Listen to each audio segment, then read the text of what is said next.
What if I told you the Great Wall of China isn't really a wall? For 2,000 years, we've been told it was a fortress, a massive barricade built to keep invaders out. But that's only half the story. This isn't just stone and earth. It's the world's longest cemetery, a scar on the face of the earth stretching over 13,000 miles. Think about that, 13,000 miles. That's halfway around the planet. Imagine the sheer human cost. For every foot of this structure, a life was lost. Millions of souls are buried within its foundations, their ghosts haunting every watchtower. We see a magnificent wonder of the world, but what if its builders saw something else? History tells us emperors built it for defense. But legends whisper of a different motive, a darker purpose buried in time. They say it wasn't built to keep people out, but to keep something else in. Something ancient and terrifying that slept beneath the northern plains. The wall was a cage, a seal, a ritual barrier powered by the souls of its builders. Every stone was laid with a prayer, every tower placed on a ley line, all part of a colossal feat of engineering designed not to stop armies with swords, but a threat far older than humanity itself. Generations of soldiers didn't just stand guard against nomadic tribes. They were watchers, guardians of a forgotten prison, sworn to secrecy. The official records, the grand histories written by emperors, they're a cover-up. They hide a truth so disturbing it had to be buried under millions of tons of stone and to millennia of lies.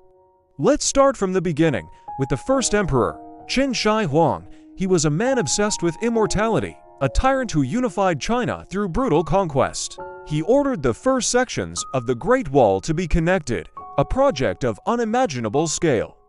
Historians say he feared the Xiongnu nomads to the north. But his mystics and alchemists told him of a different threat. Ancient texts, now lost, spoke of a cyclical awakening, a shadow that rose from the earth every few thousand years to consume civilizations. They called it by many names, but its nature was always the same, a force of pure chaos. Qin Shi Huang, in his quest for eternal life, believed he could contain this entity. The wall wasn't just a physical barrier, it was a massive spell, a line of suppression drawn across the landscape. The materials used weren't chosen just for strength. Sticky rice was mixed into the mortar, not just as a binder, but for its symbolic properties in folk magic believed to trap and bind spirits. The bodies of fallen workers, a tragic necessity of its construction, became part of the ritual, their life force feeding the enchantment that holds the wall together. Think about the watchtowers. They aren't just lookout points. Their placement follows precise astronomical alignments, mirroring constellations. At specific times of the year, during eclipses or solstices, these towers align with celestial bodies, supposedly reinforcing the energy field that keeps the entity dormant. The soldiers stationed there performed daily rituals, not just military drills. Their drumbeats were not just signals, but rhythmic incantations. Their watchfires were not just for warmth, but were sacred flames meant to ward off encroaching darkness. They weren't just soldiers, they were warrior monks, a secret order passing their knowledge down through generations. They knew what lay beneath the frozen soil. They could feel it stirring in their sleep. They saw the strange lights in the sky and heard the whispers on the wind that drove men mad. The constant threat of nomadic raids was the perfect cover story, a plausible danger to mask an impossible one. So, what is this entity? The records are fragmented, intentionally destroyed. But clues remain, hidden in plain sight. In remote, forgotten sections of the wall, strange symbols are carved into the oldest stones, symbols that predate any known Chinese script. They depict not humans or animals, but things with too many limbs, shapes that defy geometry. Local folklore near these sections speaks of the ground dragons that sleep and the terrible price of waking them. For centuries, the wall held. The rituals were performed, the secret was kept. But what happens when a prison begins to crumble? Today, parts of the Great Wall are decaying, eroded by time and neglected. As the stones fall, as the enchantments weaken, the whispers from beneath the earth are growing louder. Strange seismic activities, unexplained disappearances, and unsettling phenomena are being reported in regions along the wall's oldest sections. The guardians are gone, the rituals forgotten. The world's greatest fortress is failing. And the question is no longer what it was built to keep out, but what happens when it finally gets free. The secret of the Great Wall isn't in its history books. It's in the earth, and it's starting to wake up. History isn't just what happened, it's what was hidden. Welcome to the Chrono Archives, where lost empires rise again, forgotten legends speak, and ancient truths are brought back to life. From world-shaping history and powerful myths to legendary rulers and timeless civilizations, every story here is carefully uncovered, deeply researched, and cinematically told. The past is calling, will you answer? Subscribe and journey through time, one unforgettable chronicle at a time. Across the vast expanse of northern China, a monumental structure snakes its way over mountains, deserts, and grasslands. It is not one wall, but many, a sprawling testament to ambition, fear, and centuries of human endeavor. This is the story of the Great Wall, a landmark born from the endless struggle between the settled civilization of China and the nomadic peoples of the northern steppes. For millennia, the fertile plains of the Central Kingdom were a tempting prize for horse-riding warriors like the Xiongnu. In response, early Chinese states conceived of a radical solution to draw a line upon the earth, a barrier to separate their world from the one beyond. Long before China was a unified empire, its lands were a patchwork of rival kingdoms. During the Warring States period, these states, the Che, Yan, and Zhao among them, built their own defensive walls. These were not yet the stone behemoths of later fame, but rather earthen ramparts, constructed from packed soil and local materials. They were built by farmers and soldiers, a defense against both nomadic incursions and each other. These fragmented barriers were the first seeds of an idea that would later define an empire, a localized response to a persistent threat. In the 3rd century BC, a formidable leader emerged.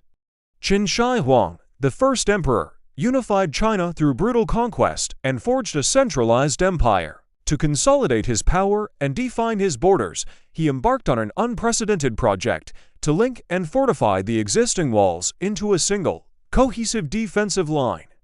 This was the birth of the First Great Wall. The human cost was immense.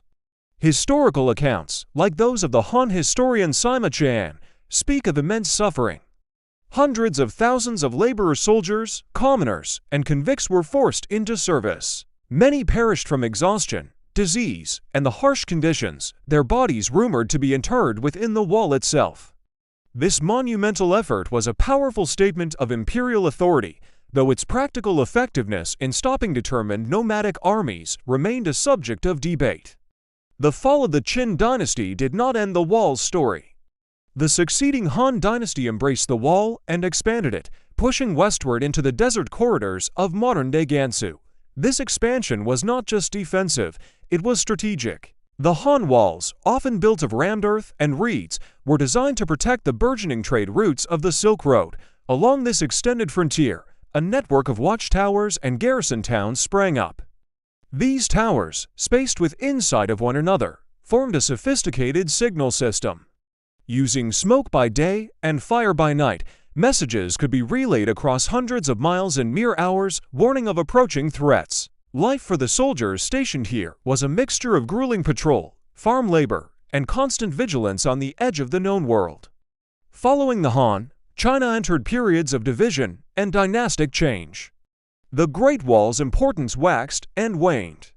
Some dynasties, like the Northern Wei, who were of nomadic origin themselves, continued to build and repair sections of the wall. The Sui dynasty undertook massive reconstruction efforts. Yet others, like the powerful Tang, shifted their focus. Confident in their military might and diplomatic influence, they favored a strategy of outreach, trade, and projecting power deep into the steppes, allowing large sections of the wall to fall into disrepair. The Song dynasty, facing formidable northern enemies, also struggled to maintain a consistent wall defense, often preferring to pay tribute or engage in complex diplomacy. The wall was not a constant priority, but a strategic choice that reflected the confidence and character of each ruling house. The structure we recognize today as the Great Wall is largely the work of the Ming Dynasty. After overthrowing the Mongol-led Yuan dynasty in the 14th century, the Ming emperors were haunted by the threat of a Mongol resurgence. They initiated the most ambitious and technologically advanced wall-building program in Chinese history. Abandoning rammed earth, Ming engineers used kill-fired bricks and massive stone blocks bound with a mortar of lime and sticky rice. They built formidable passes at key strategic choke points like Shanhai Pass and Jiayu Pass. The walls were studded with crenellated watchtowers that served as barracks, storage depots, and artillery platforms, designed to withstand cannon fire, a new and terrifying innovation in warfare. Life for the Ming soldiers guarding this colossal frontier was a world of routine and discipline. Daily duties included patrolling sections of the wall, drilling, and maintaining their equipment. The signal towers remained the nervous system of the defense. A single plume of smoke signaled a small raiding party. Multiple columns warned of a major invasion force, but morale was a constant challenge. Supplies were often scarce, pay was inconsistent, and the isolation was profound. Boredom and corruption were as much enemies as the nomads on the other side. Yet for centuries, these men stood as the sentinels of the empire. Over time, the wall became ingrained in Chinese culture, giving rise to powerful myths and legends. The most famous is the story of Meng Jiangnu, whose bitter tears for her husband, a conscripted laborer who died building the wall, caused a section of it to collapse, revealing his bones. This tale captures the immense human suffering associated with its construction. In the West, the wall was romanticized, leading to the pervasive and entirely false myth that it is the only man-made structure visible from space. The historical reality is far more complex than these stories suggest, a military installation built on a foundation of human sacrifice. But was it effective? The answer is mixed. At times, the wall successfully channeled nomadic raiders toward heavily defended passes and deterred small-scale attacks, allowing signal systems to warn of larger invasions. But it was never invincible. It was breached through military force, bypassed by armies that simply went around it, and, most frequently, betrayed from within. Corruption among guards or political collapse within the dynasty often rendered the wall useless. Its ultimate failure came in 1644, when Manchu forces passed through the gates at Shanhai Pass, led in by a defecting Ming general. This event led to the fall of the Ming and the rise of the Qing dynasty, ending the Great Wall's long military career. The human cost of building the wall across dynasties is incalculable. Generations of peasants, prisoners, and soldiers were conscripted into this monumental task. While historical claims of millions dying are likely exaggerations, the death toll was undoubtedly horrific. The wall became a symbol not only of protection, but also of imperial tyranny and the suffering of the common people. It left a deep psychological scar on the Chinese consciousness, a permanent reminder of the division between civilization and the barbarian world, and the price paid to maintain that line. In the modern era, the Great Wall has been reborn. After centuries of neglect, it was rediscovered in the 20th century as a potent symbol of Chinese endurance and national identity. Today, it is both a major tourist destination and a UNESCO World Heritage Site. Preservation is a constant battle against erosion, commercial development, and the sheer scale of the structure. Conservationists work tirelessly to protect this fragile monument, ensuring it survives for future generations. The Great Wall of China is more than just a wall. It is a physical chronicle of Chinese history, etched across the landscape. It reflects the fears of an agricultural society, the immense power of centralized states, and the enduring limits of that power. It tells a story of conflict and coexistence, of technological innovation and human cost. For over 2 millennia, it has stood as a symbol of division, but also of perseverance. It remains one of history's most profound monuments, not because it could keep people out, but because of what it tells us about the people who built it. The wall stands, not as a single line on a map, but as a scar upon the land, a testament carved from earth and stone, from bone and blood. For millennia, it has watched empires rise and fall, seen dynasties turn to dust, and listened to the silent whispers of countless souls who gave their lives to its creation. We see the stone, we see the scale, but can we feel the weight? The weight of every back that broke, every hand that bled, every family left behind. We call it the Great Wall, a name that speaks of majesty and might. But for those who built it, it was a sentence. For those who guarded it, a lonely vigil. And for those it was meant to keep out, a brutal declaration. It was born not from a vision of unity, but from a profound fear of the other, a fear that drove emperors to demand the impossible.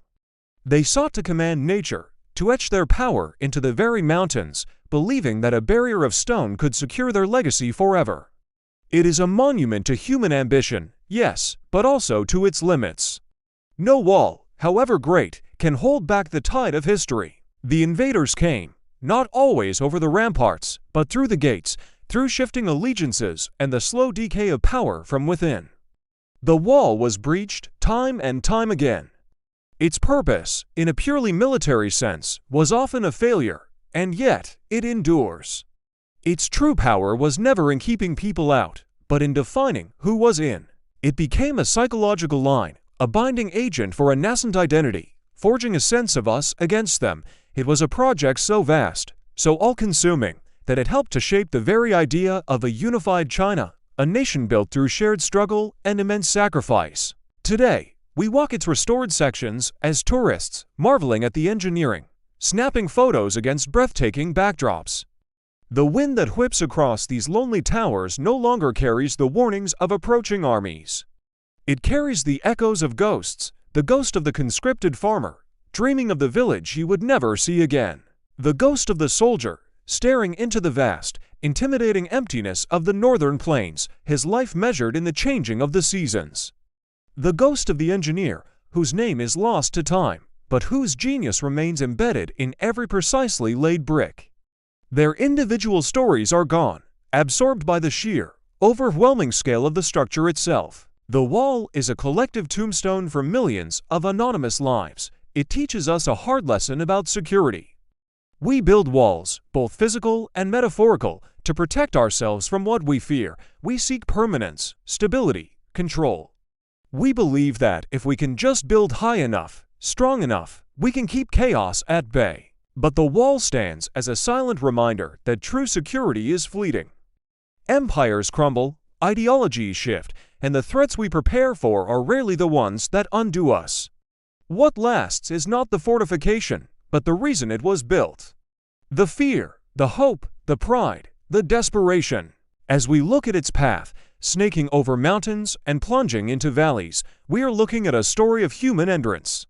Not just the endurance of the structure, but the endurance of the human spirit against impossible odds. It is a symbol of what we can achieve when driven by a powerful, unifying force, for better or for worse. It is a landscape of power, a chronicle of sacrifice, and a library of silent stories. The stone outlasted the emperors who commanded its construction. The memory of the people outlasted the stone. The wall was built to divide, to separate civilization from so-called barbarism. Yet today, it brings people together from all corners of the world, united in awe and contemplation. It has been transformed by time from a weapon of exclusion into a bridge of shared human heritage. We come here to touch the past, to feel the immense weight of centuries, and to ponder the enduring questions of our own existence. What do we build to protect ourselves? What is the price of that protection? And when our own empires have faded and our names are forgotten, what monuments will we leave behind? Will they speak of our fears or of our hopes? The Great Wall doesn't offer answers. It simply remains a vast, serpentine question mark written across the face of the earth. It asks us to look at its staggering scale, to feel its profound silence, and to wonder, what is the true cost of building a wall, and who, in the end, is ever truly kept inside? As we close this chapter of the Chrono Archives, remember, the past is never truly gone. It waits patiently in the shadows of forgotten ruins, in the echoes of ancient voices, and in the timeless lessons that still guide us today. It waits to be remembered by curious minds like yours. Thank you for joining us on this extraordinary journey through the annals of time. If today's exploration of lost civilizations, mythical legends, or historical enigmas ignited your passion for the past, hit that like button, Drop a comment with your favorite moment or what you'd love to see next, and most importantly, subscribe to the Chrono Archives and continue the journey through time. Turn on notifications so you never miss an episode where we unearth buried secrets, decode ancient mysteries, and bring history's greatest stories back to life. Together, we'll keep the flame of the past burning bright. Until next time, fellow time travelers, keep questioning, keep discovering, and keep remembering. The Chrono Archives, where the past lives forever.